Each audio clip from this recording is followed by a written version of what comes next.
video post on understanding the basics of the golfing machine. I believe this is part 8. This series is going to deal with what's in part 717 of the golfing machine, known as foot action.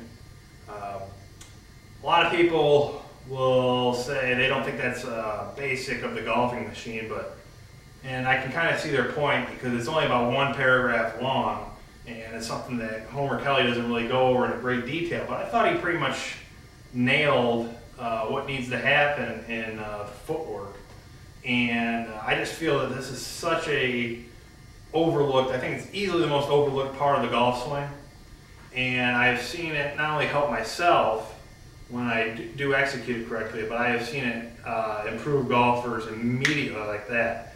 And if you look on the PGA Tour golf swings, I'd say probably about 90% of them have the footwork action that Homer Kelly prescribes in the golfing machine.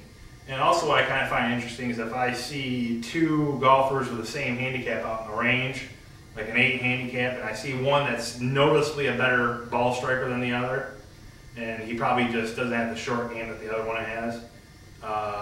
Without question, it seems like that the one that's the better ball striker has much better footwork. So to get into it a little bit, to paraphrase it, essentially, Homer Kelly talks about you don't want to roll onto the side of your feet in the swing. And he also talks about how you should be able to momentarily lift your toes upward if you wanted to. And that's something that Ben Hogan talks about in 5 Lessons, and obviously Homer Kelly agreed with him. But the big part of it is not only that, but it's also Homer Kelly talks about the heel coming up off the ground. And back in the 60s and 70s and even the 50s and earlier than that, it was very common to see golfers, they would lift their lead heel in the backswing. You know, you get Nicklaus, he would lift it up off the ground, or come up off the ground. Watson, I'm sure Sam Snead did it as well. And then they would get here at the top of the swing and they'd plant it back in.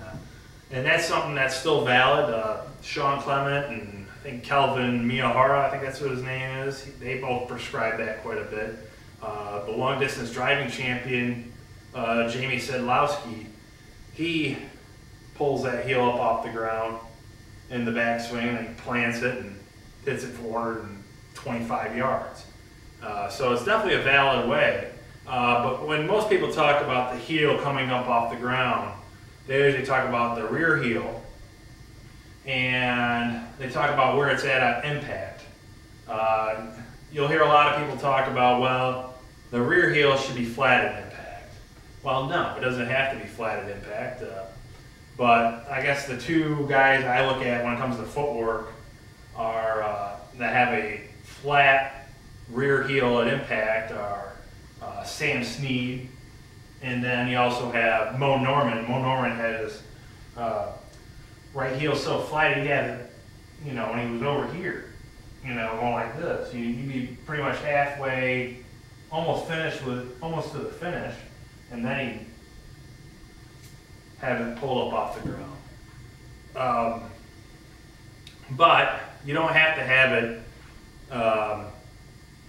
on the ground. That doesn't mean it's the best possible way. Ben Hogan, if you look at swings of him, he had that rear heel up off the ground at impact. But the key is the reason why they had it, and they had it for the right reasons. As Homer Kelly says in the golfing machine, he says that it's advisable that the rear heel be pulled up off the ground, but not lifted off the ground.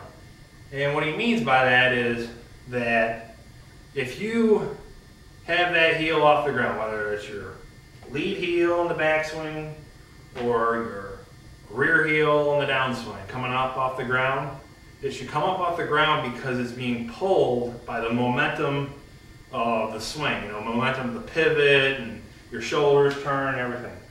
But if it's lifted by when the golfer lifts by getting up on their toes. And I think the big two reasons why this is a very, if you lift it off the ground, that's a very problematic thing to do. And one is, if I get up in my normal stance without a club, and then I get up on both of my tippy toes, or try to get on them, you know, one thing I find is I try to balance myself, and it's something that comes subconsciously. You try to balance yourself, and I see it, you see I'm standing straight up. My spine angle is here.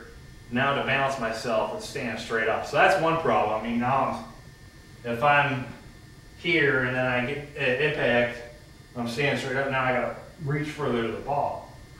The other problem is, if I take my stance again, and get up on both my toes, and I try to pivot back and pivot through, I can do it, but it goes very slowly, and with a full swing, if you get up on your toes, that can stall your pivoting pelvis, and that can cause you to flip through and cause a lot of problems.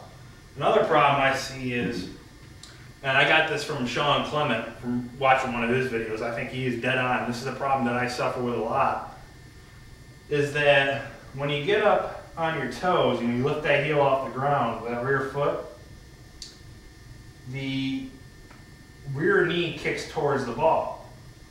And when that happens, your head kind of goes back like this, and you get what I call fake access tilt. And that's something that I suffer with a lot of times. I'll see that my head kind of moves back a little bit, and I can still maintain a flat left wrist at impact, but my club is kind of pointing more towards the sky instead of driving forward, you know, to hit that nice boring shot.